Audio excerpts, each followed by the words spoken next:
A message appears on your phone. Only a few words, no greeting, no explanation. You read it once, then again. The screen goes dark. The conversation seems to be over, yet something has only just begun. Without another word being written, another conversation quietly begins inside you. Why did they say it like that? Are they upset? Did I do something wrong? Should I reply now? Or would that only make things worse? Outside, nothing has changed. A bird continues singing beyond the window. The kettle hums softly in the kitchen. A breeze stirs the curtain. Somewhere down the street, a motorcycle passes. Life continues exactly as it did a moment ago. Only one thing has changed. A story has begun. Not on the screen, inside the mind. Before the hour is over, you have defended yourself against accusations that were never spoken. You have apologized for mistakes that may never have existed. You have imagined endings to relationships that are still perfectly intact. An entire conversation has unfolded. Only one person has been present. Pause for a moment. What disturbed you first? The message, or everything that followed? There is a difference, a profound difference, yet most of us experience them as one seamless event. The Buddha did not. More than 25 centuries ago, he noticed something astonishing. Suffering rarely begins where we think it does. Life touches us, a sound, a sight, a word, a feeling. Then, almost unnoticed, something joins the moment. Memory, expectation, comparison, fear, hope. Little by little, the original experience becomes more difficult to see. Not because it disappears, but because the mind begins weaving around it. The Buddha never spoke of this to make us suspicious of the mind. Quite the opposite. He understood that the mind was doing exactly what it had learned to do. It searches for patterns. It remembers what once caused pain. It anticipates danger before danger arrives. These abilities helped our ancestors survive. Without them, they may never have lived long enough to become our ancestors. But what protects us in the forest can quietly imprison us in ordinary life. Let's look more closely. Think of the last uncomfortable interaction you had. Not the whole day, just one small moment. Pause. For a few seconds. Don't explain it. Don't interpret it. Simply remember what actually happened. Perhaps someone looked away while you were speaking. Perhaps an email received no reply. Perhaps a friend cancelled dinner. Stay with the event itself, before anything else was added. Now notice how quickly another voice begins speaking. They're losing interest. They don't respect me. I always ruin things. Did those meanings arrive with the event, or did they arrive afterward? It is a small question, but sometimes an entire way of living begins to change when it is honestly asked. The Buddha described this unfolding with remarkable precision. First, there is contact. Something is seen, heard, felt, thought. Then comes feeling, pleasant, unpleasant, or neither. Perception quietly recognizes what seems familiar. Only then does the mind begin connecting, comparing, remembering, imagining. All of this happens so quickly that it feels like a single movement, yet it is not. Imagine a young tree growing alone in an open field. Its trunk is completely visible. Then, one spring, a vine begins to climb.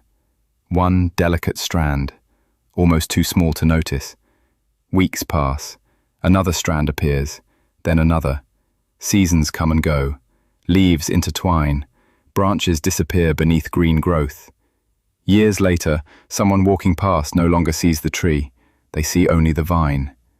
The tree never vanished. It simply became hidden beneath everything that gathered around it. Our experience often unfolds in the same way. An event arrives, then interpretation quietly wraps itself around it. After enough repetition, we forget where the event ended and where the story began.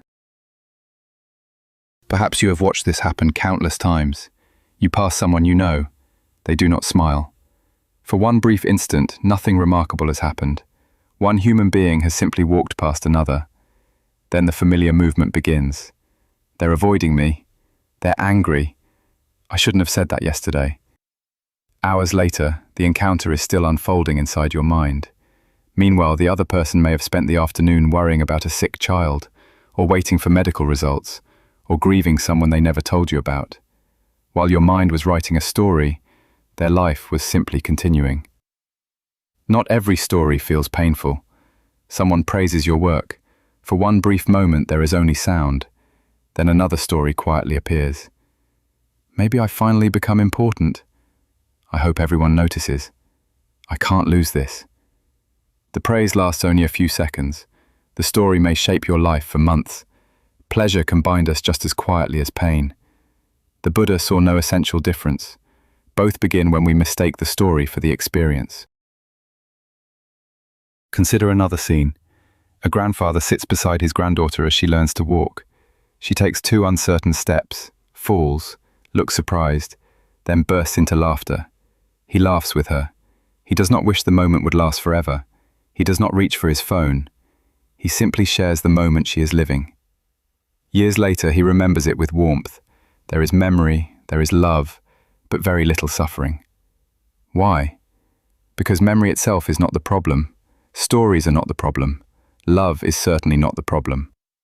Suffering quietly begins when we insist that life must continue according to the story we have built. When memory becomes possession, when experience becomes identity, when we ask life to remain exactly as it is, long after life has already moved on. Tonight, many people will lie awake in silent rooms. The day will be over, nothing new will be happening. Yet inside, entire worlds will continue unfolding. An old argument, a missed opportunity, a conversation from 10 years ago. Notice something extraordinary. The past cannot return. Those words are gone. That afternoon is gone. Only the mind keeps returning, again and again. Each return adds another strand, not to the event, to the vine. Let's try something, right now. Listen. What is the farthest sound you can hear? Don't search, simply listen. Perhaps it is distant traffic, perhaps the wind, perhaps a bird. For one brief instant, there is only hearing. Before the mind names the sound, before it decides whether it likes it, before it connects it with yesterday or tomorrow, there is simply experience, complete, immediate, whole. Then, almost instantly, thought arrives. The first delicate strand reaches toward the tree. Rain falls. That is experience. My whole day is ruined. That is a story. A friend forgets to call. That is experience. I must not matter. That is a story. Your body grows older. That is experience. My best years are behind me. That is a story. A child laughs unexpectedly. That is experience. I wish life could always feel like this. That too is a story. One reaches backward, the other reaches forward. Both carry us away from the only place life is actually unfolding. The Buddha later described this tendency with extraordinary precision. Simple contact expands into a tangled web of thought. Later, Buddhist tradition gave this movement a name, papancha, mental proliferation. Not because thinking is wrong, but because unnoticed thinking quietly multiplies itself. One thought becomes 3, 3 become 30. Soon we are no longer responding to life. We are responding to a world our own minds have patiently constructed. For the next few moments, don't try to stop thinking. The Buddha never asked that. Instead, be curious. The next time a thought appears, wait for one breath. Ask only one question. What actually happened before the story began? Don't answer too quickly, simply look, because if you learn to notice that very first strand before it quietly disappears into the vine, something remarkable begins to happen. The event ends, the story continues. So who is continuing the conversation? The question is still waiting. If the event has already ended, who is continuing the conversation? The first answer appears almost immediately. I am. It feels so obvious that we rarely stop to examine it. The Buddha never asked anyone to reject that answer. He simply invited them to look more carefully. Because something remarkable happens when a story is repeated often enough. It slowly stops sounding like a story. It begins to sound like reality. Imagine a little girl sitting on the floor with a box of crayons. All afternoon she has been drawing. Green trees, a blue sky, a crooked little house with smoke rising from its chimney. She smiles. This is the best picture she has ever made. She runs down the hallway. Her father sits at the dining table. His laptop is open. His phone vibrates every few minutes. Bills and papers cover the table. She holds the picture high. "Dad, look." Without lifting his eyes, he answers quietly, "Not now." Only 2 words. She waits. Perhaps he will look in a moment. He doesn't. After a while, she lowers the paper, walks back to her room, folds the drawing once, then slips it beneath a growing stack of other drawings. Nothing dramatic has happened. No anger, no shouting, no cruelty. Only one ordinary afternoon passing through an ordinary family. By evening, her father barely remembers it. But something else remembers. The next time she finishes a drawing, she hesitates. She stands outside the doorway, listens, then quietly turns away. Years pass. Before speaking in a meeting, she apologizes. Before sharing an opinion, she laughs nervously. When someone asks what she wants, she smiles. "Oh, whatever everyone else prefers." She cannot explain why speaking feels dangerous. The afternoon disappeared long ago. The drawing disappeared long ago. Only one thing kept returning. The story. Every return adding another strand. Until one day, the story no longer whispered, "My father was busy." It simply announced, "My voice doesn't matter." Notice what happened. Not all at once. Very slowly, one small step at a time. First, this happened. Then, this happened to me. After enough repetitions, this always happens to me. And finally, this is who I am. Notice the distance between the first sentence and the last. The event never said any of those things. Each sentence quietly added something new, until eventually, the story wore the mask of truth. Think of a narrow trail winding through a forest. The first traveler pushes branches aside. The second finds the path a little easier. 100 people pass. The earth begins to harden. 1,000 people pass. Grass no longer grows there. Eventually, no one wonders why they walk that path. It simply feels like the only way through the forest. The mind learns in much the same way. Someone forgets to reply. The old trail is already waiting. They don't care about me. A mistake happens at work. Without effort, the feet find the same path. I always disappoint people. Someone offers genuine praise. Even then, the trail quietly appears. They're only being polite. The mind is not carefully choosing. It is walking where it has walked before. Perhaps you've noticed something curious. A single harsh sentence spoken 20 years ago can still be remembered with startling clarity. Yet dozens of quiet kindnesses disappear almost unnoticed. The teacher who believed in you, the friend who stayed, the stranger who showed unexpected compassion. Why do painful moments seem to leave deeper footprints? The Buddha understood something that modern psychology would later describe in its own language. The mind remembers what appears necessary for survival.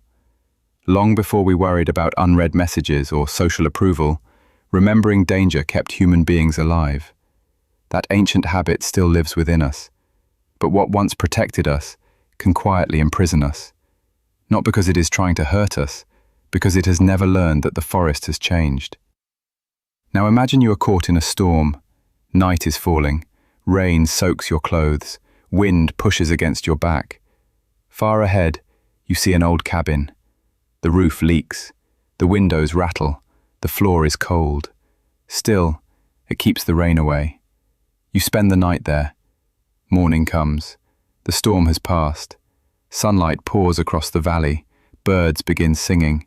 The door stands open. You could leave. Nothing is stopping you. Yet you hesitate. The cabin is uncomfortable. You know that. It was never meant to become a home. It was only meant to help you survive one difficult night. But something inside whispers, "Stay. At least you know this place." The roof still leaks. The air is still cold, but it feels familiar. Now imagine living there for years. You stop noticing the broken windows. You stop looking through the open door. Eventually, you begin decorating the cabin. You arrange the furniture, sweep the floor, repair a chair. Visitors arrive. You apologize for how small it is. One day someone asks, "Why don't you leave?" You look at them with genuine confusion. Leave? Where would I go? This is my home. Many of our identities are built exactly this way. I'll never be enough. No one really understands me. I always fail. These stories may once have sheltered us from uncertainty. They gave painful experiences a shape we could understand. But what helped us survive one season slowly became the place we believed we belonged. Freedom feels frightening, not because the cabin is comfortable, but because it is familiar. This is why the Buddha spoke so deeply about craving. Craving is not only the desire for pleasant experiences, sometimes it is the desire for certainty, even painful certainty. The mind whispers, "At least I know who I am." The Buddha gently asks, "Must you keep living inside that sentence?" Tomorrow someone may thank you. Notice what happens. Can you simply hear their gratitude? Or does another voice immediately begin translating it? They're only being kind. They don't really mean it.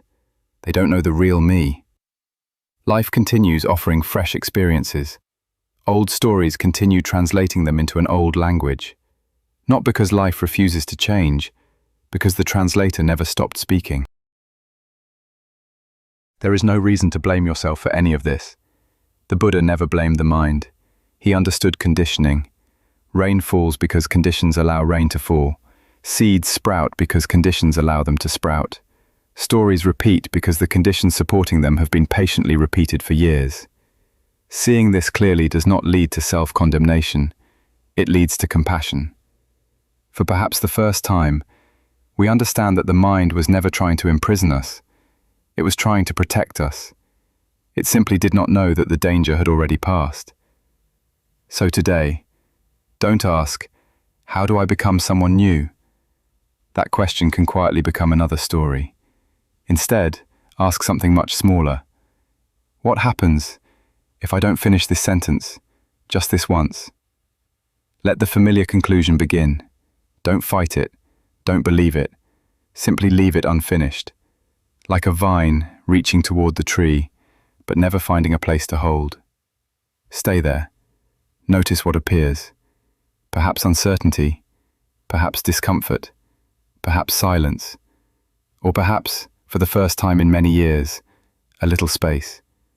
Enough space to realize the story has learned your name, but perhaps it has never truly known who you are. And if that is true, another question quietly appears. If the story has been speaking in your voice all these years, who has been listening? The question has followed us quietly from the beginning. If the story has been speaking in your voice, who has been listening?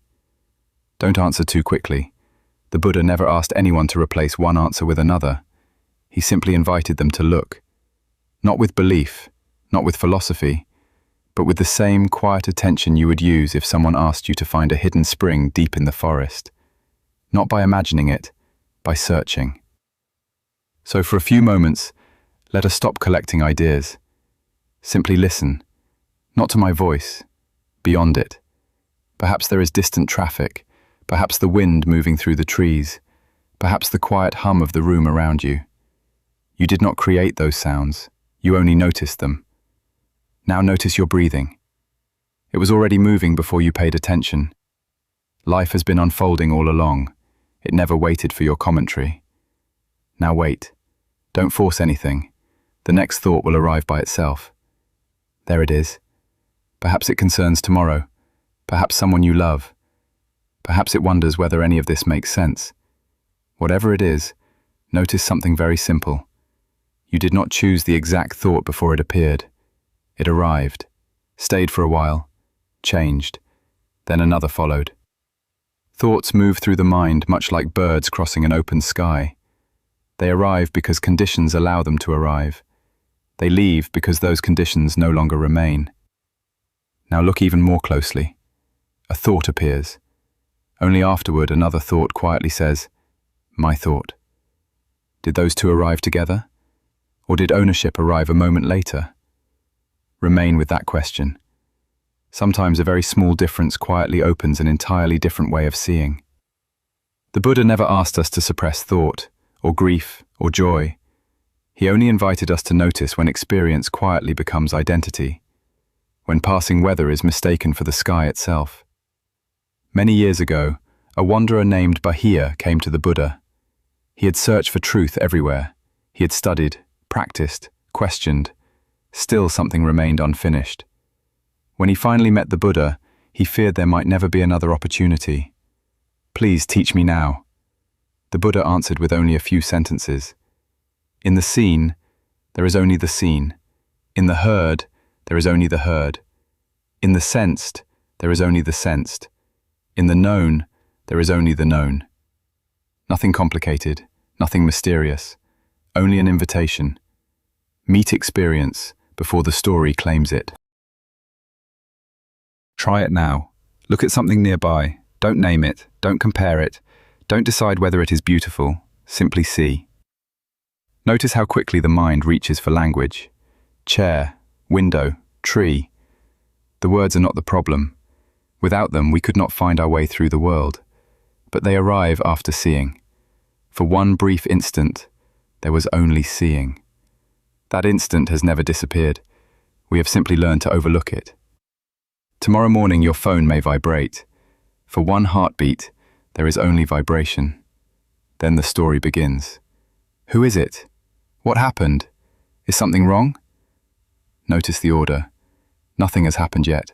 The body has not suffered. Only possibilities have appeared. And yet the heart begins preparing for a future that does not yet exist. Once you see that, even once, the spell begins to weaken. Imagine a mother preparing dinner. Her teenage son walks through the kitchen without saying a word. A door closes upstairs. Immediately, the familiar voice appears. "He's angry with me. I failed him. He doesn't want to talk anymore." Perhaps. Or perhaps he simply had a difficult day. Perhaps he is tired. Perhaps he needs a little silence. The facts have not changed. Only stories have appeared. One closes the heart. The other leaves room for understanding. Imagine a woman waiting outside an operating room. Someone she loves is inside. The waiting is real. The uncertainty is real. Fear may arise. The Buddha never asked us to pretend otherwise. But alongside fear, another movement begins. The mind travels into futures that have not yet arrived. It rehearses conversations that may never happen. It mourns losses that do not yet exist. Her body waits quietly in a chair. Only the story is racing ahead. Sometimes compassion begins in a very ordinary way, not by escaping uncertainty, simply by returning to the breath that is already here. Or imagine a man carrying a small cardboard box to his car. Inside it, a coffee mug, a framed photograph, a few pens. 40 years of work have ended. As he closes the trunk, another sentence quietly appears. If I'm no longer my job, who am I? Retirement is not suffering. A changing role is not suffering. Suffering begins when identity refuses to change with life, when the cabin quietly whispers, "Stay," even after the storm has passed. This is what wisdom changes, not the events of life, the way we meet them. The mind still thinks, the heart still feels, joy still comes, grief still comes. Nothing human is lost. Something unnecessary begins to loosen. The habit of believing every story simply because it appears.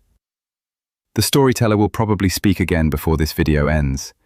It will remember yesterday, predict tomorrow, compare, judge, defend. Let it.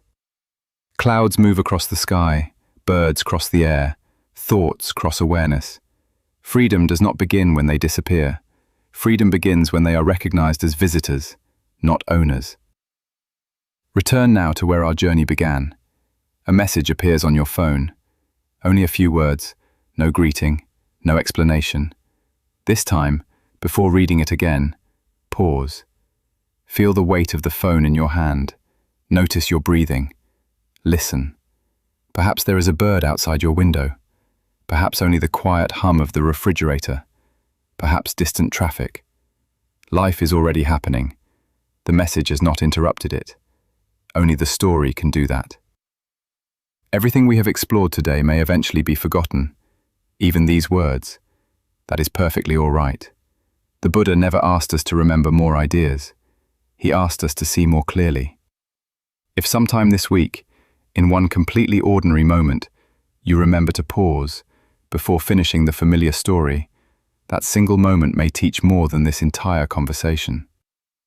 So before we part, don't remember the vine, don't remember the cabin, don't even remember these words. Instead, listen. One sound, one complete breath, one ordinary moment. Nothing to add, nothing to remove, nothing to become. The storyteller will return. Let it. It has been trying to protect you for a very long time. You no longer need to fight it.